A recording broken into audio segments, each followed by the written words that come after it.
ഇന്ന് രാവിലെ എഴുന്നേറ്റ് ന്യൂസ് നോക്കിയപ്പോൾ ഞാൻ ആദ്യം കണ്ട ന്യൂസ് എന്ന് പറയുന്നത് തിരുവനന്തപുരത്ത് മരണപ്പെട്ട ഒരു കുഞ്ഞിൻ്റെ ന്യൂസാണ് കേട്ടോ. മരണപ്പെട്ടെന്ന് ഞാൻ പറയുന്നില്ല, കൊല്ലപ്പെട്ടെന്ന് തന്നെ പറയണം.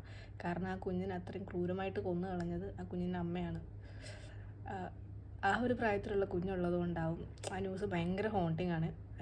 എനിക്ക് മാത്രമല്ല കേട്ടോ, കേൾക്കുന്ന എല്ലാവർക്കും അത് നമുക്കത് അക്സെപ്റ്റ് ചെയ്യാൻ പറ്റത്തില്ല. നമുക്കൊരു ഇതുണ്ടല്ലോ എന്നുവെച്ചാൽ ആ കുഞ്ഞിൻ്റെ അമ്മയിലൂടെ മുത്തശ്ശിയിലൂടെയാണ് വളർന്നുകൊണ്ടിരുന്നത്. അപ്പോൾ അതിൻ്റെ അമ്മ പോയി ആ കുഞ്ഞിനെ മേടിച്ചുകൊണ്ട് വരുവാണ് ചെയ്തത്. എന്നിട്ട് കുഞ്ഞിനെ നോക്കിക്കോളാം എന്ന് പറഞ്ഞ് കൊണ്ടുവന്നിട്ടാണ് ആ കുഞ്ഞിനെ ഈ വിധം ക്രൂരമായിട്ട് കൊന്നു കളഞ്ഞത്. അമ്മയും രണ്ടാനച്ഛനും കൂടെ ആ കുഞ്ഞിൻ്റെ ശരീരത്തിൽ ഏൽപ്പിക്കാത്ത മുറിവുകളില്ലെന്ന് തന്നെ പറയാം. കാരണം ആന്തരിക രക്തസ്രാവം കൊണ്ടാണ് ആ കുഞ്ഞ് മരിച്ചെന്നാണ് ഞാൻ ന്യൂസിൽ വായിച്ചത്. ഓൾറെഡി ആ കുഞ്ഞിൻ്റെ കൈ ഇങ്ങനെ, ഞാൻ കണ്ട ഈ ചിത്രത്തിൽ ആ കുഞ്ഞിൻ്റെ കൈ ഇങ്ങനെ കെട്ടി വെച്ചിട്ടുണ്ടായിരുന്നു. അതായത് കൈയുടെ എല്ല് പൊട്ടിയിട്ടായിരിക്കണം കൈ രണ്ടിങ്ങനെ കെട്ടി വെച്ചേക്കുമായിരുന്നു. അതുണ്ടായിരുന്നു. അതുപോലെ തന്നെ ബാക്കിയുള്ള ന്യൂസ് വായിച്ചപ്പോൾ എനിക്കത് പറയാൻ കൂടെ പറ്റുന്നില്ല. അത്രയും നമുക്കത് ഫീൽ ചെയ്തു.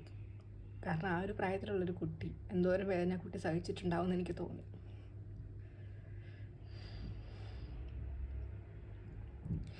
ഇങ്ങനെയൊക്കെ ചെയ്യുന്നവർക്ക് നമ്മുടെ കോർട്ടും അതുപോലെ നമ്മുടെ നിയമവും കിട്ടാവുന്നതിൻ്റെ മാക്സിമം കൊടുക്കണമെന്ന് ഞാൻ പറയത്തുള്ളൂ.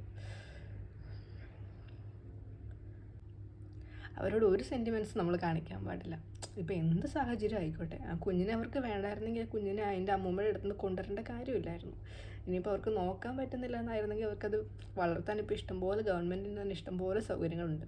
ആരെങ്കിലും ഏൽപ്പിച്ചാൽ മതിയായിരുന്നു. അതിനൊന്നും നിൽക്കാണ്ട് ആ കുഞ്ഞിനെ ക്രൂരമായിട്ട് ടോർച്ചർ ചെയ്ത് കൊന്നു കളഞ്ഞു. 1.5 വയസ്സുള്ള കുട്ടിയാണ്. എന്തോരം വേദന സഹിക്കാൻ പറ്റും അതിന്? അത് സഹിച്ച വേദന ഓർക്കുമ്പോൾ സഹിക്കാൻ പറ്റുന്നില്ല. പാവം. ഈ ന്യൂസ് വായിച്ച സമയത്ത് ഞാൻ ഓർത്ത എൻ്റെ മോനെയാണ് കേട്ടോ. അവനിപ്പോൾ ഏകദേശം 1.25-1.5 വയസ്സ് ആ ഒരു റേഞ്ചിലാണ് ഏജ് വരുന്നത്. അപ്പം അവൻ്റെ കാലിലൊരു മുള്ളു കൊണ്ടാൽ പോലും നമുക്ക് സഹിക്കാൻ പറ്റത്തില്ല. അപ്പം അങ്ങനെയുള്ളപ്പം ഈ അമ്മയ്ക്ക് എങ്ങനെയാണ് കുഞ്ഞിനോട് അങ്ങനെ ചെയ്യാൻ പറ്റിയെന്നാണ് ഞാൻ ആലോചിച്ചത്. ഇപ്പോഴും ഞാൻ ആലോചിക്കുന്നതാണ്. വേണ്ടെങ്കിൽ ആർക്കെങ്കിലും കൊടുത്താൽ മതിയായിരുന്നു. അതിനെ നോക്കാൻ ഇഷ്ടം പോലെ ആൾക്കാരുണ്ട്. നമ്മുടെ ഗവൺമെൻറ് ഉണ്ട്. ആ കുഞ്ഞ് ശരീരത്തിന് സഹിക്കാൻ പറ്റുന്നതിൻ്റെ മാക്സിമം സഹിച്ചിട്ടായിരിക്കും ആ കുഞ്ഞ് ഈ ലോകത്തുനിന്ന് പോയിട്ടുണ്ടാവുക. അപ്പം അതിന് ഇങ്ങനൊരവസ്ഥ എത്തിച്ച് ആരാണെങ്കിലും അവരൊരിക്കലും സമാധാനത്തിൽ ജീവിക്കരുത്. അതിന് വേണ്ടത് നമ്മുടെ ഗവൺമെൻറ് ചെയ്യണം എന്നുള്ളതാണ് എൻ്റെ ഒരു ഒപ്പീനിയൻ.